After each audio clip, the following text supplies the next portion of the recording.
Just after the parade, that was so lovely. I was actually there earlier today, and I was so happy. I saw a drag queen out there. She was so lovely.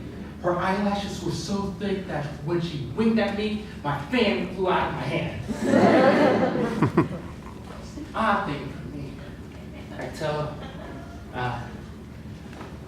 I've been doing stand-up for a while. If you haven't already been able to tell by my overwhelming confidence.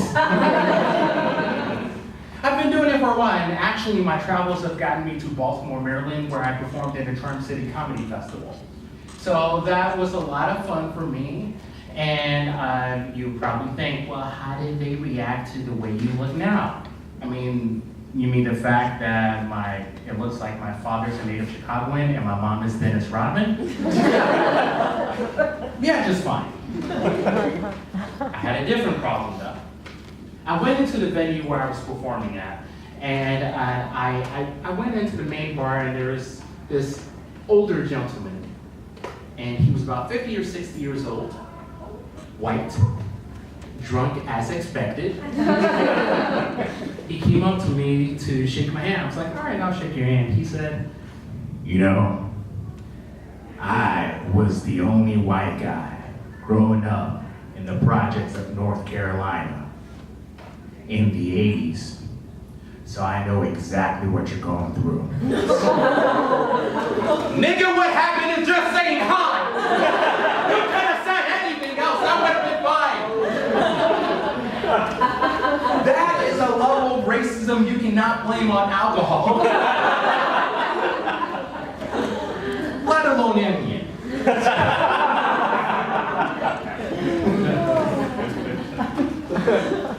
As I said before, the transit just fine.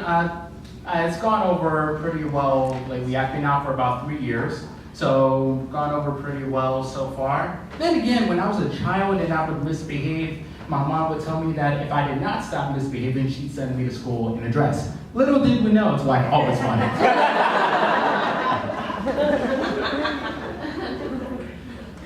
I was on my way home from a show that I was doing.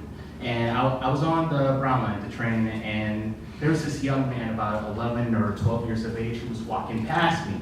And as he was walking, he pointed at me and shouted, "Gay!"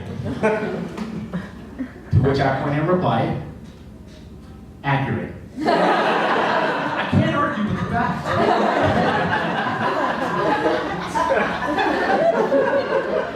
You guys need a moment.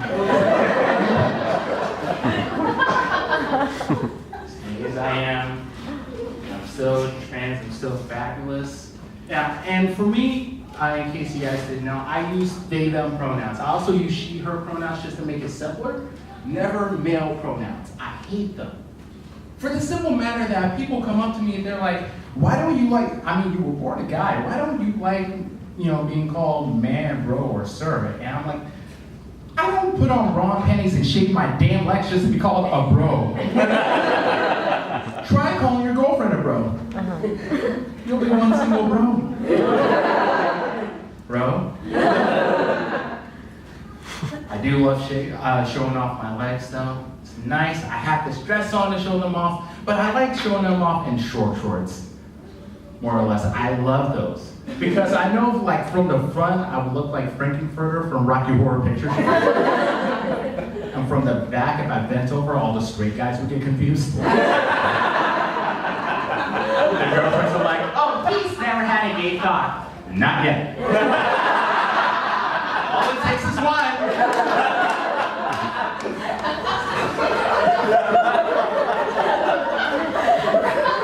I would like to call myself a funny guy. Now, I did just say the word faggot, and I mentioned this in particular because it's still Pride Month, Pride Parade today, and for those queer folk in the audience, if you are in the audience, however you feel about the word, just fine, and you're entitled to that feeling. I don't get why straight people are offended by my use of the word faggot. It does not make sense. I'm going to use it just like a lot of the country looks at me and calls me a nigger. I use the word nigger. a lot of the country looks at me and calls me faggot. I use the word faggot. If you think about it, bigotry and hatred have given us black and brown queer folk such colorful language, so thanks, white people. Now, with that said, the two terms are not interchangeable. For example, I could be around some of my more colorful friends and or black and brown friends, and we may use the word like, "What's good, my nigga? How you doing, my nigga? You my nigga, and I love you." You would never hear, "What's good, faggot? How you doing, faggot? You my faggot, and I love you." The straight guys would never come up to me and be like, "I could say it in a song, right?" Okay. Clearly that's where we are. Hey, keep in mind, my set's only 5 minutes long, but my skin is 24/7, all right? I do have one more thought for you guys before I go. There was this H&M ad that came out a while back that had a picture of a beautiful black boy with a sweater on that said, "Coolest monkey in the jungle." I was very angry about that. And I thought the most constructive way to cope with my anger was to channel it into something, how should I say, petty. So I created a whole list of phrases that white children can have on their sweaters for H&M mats. Here's the list. The baddest Becky at Starbucks. The coolest cracker at snack time. The gnarliest Nazi in the US.